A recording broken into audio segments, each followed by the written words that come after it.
if we were listening to our bodies all along, we would never have gotten to the point that we get to. We would have been fasting throughout our lives. But most of us, in fact, we had those inclinations when we were young. Virtually everybody. You've probably been sick and lost your appetite and didn't want to eat, but you were forced to eat. Your mother told you you needed to eat. And you continued to override those instincts until you lost those instincts. So we can't necessarily trust the body in terms of fasting when we need to clear chronic issues. Now, in acute crises, enough of an acute crisis, you might still lose your appetite. But the fact that someone's walking around, well, Paulette, in your case, you had how many serious conditions? These 5 or 6. Okay. Have you gotten benefit so far in the last month? Yeah. But your body wasn't telling you to fast. So we lose that instinct. We can't wait for that to occur. Your body's probably never going to tell you time to stop eating because you need to cleanse, unless there's an acute crisis. This is something we have to be aware of and understand so we can initiate it when we're ready to initiate it. When we're eating food, our body is in a different physiological state. And it's looking for a combination of nutrients to support every function. That's different than when we're in a fasting state. Fasting physiology, the body ceases to look for nutrition. Everything shifts. But when you're living your life and eating food, that doesn't work. So if you're eating one food, is there any one food anybody here is aware of? One natural food, fruit, whatever, that contains all the nutrients your body needs? Kelp? Kelp? No. I don't think it exists. Okay, I don't think there is one food, natural food, that's going to give us everything we need. So we were never designed to live on one food alone. We're designed to live on a variety of foods. We're tropical animals. We live in a place where there are, again, more than 50% of the trees make some kind of fruit. There's fruit all over the place.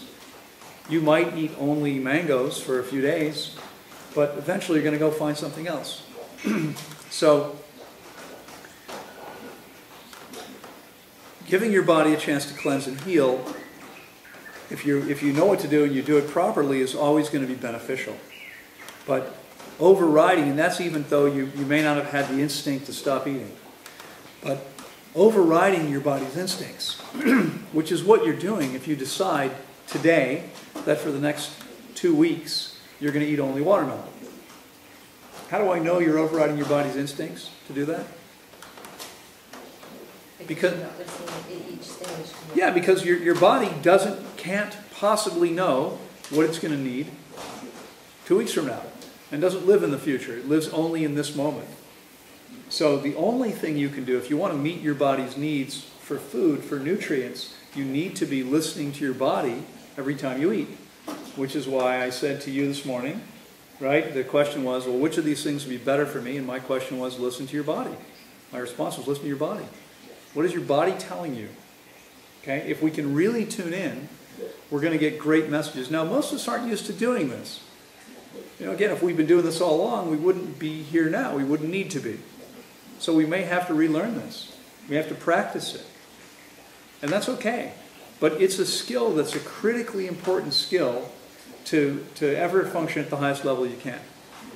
Anytime you're deciding for the next X number of amount of time, I'm going to eat only one thing, you are not listening to your body, and you're creating the possibility of creating deficiencies, of creating problems, because you're not getting the balance you need. Now, in 4 or 5 days, you're probably not likely to create any serious problems.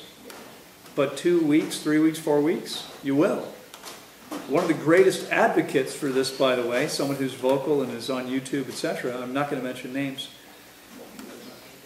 wound up in the hospital as a result of doing this and still tells people to do it.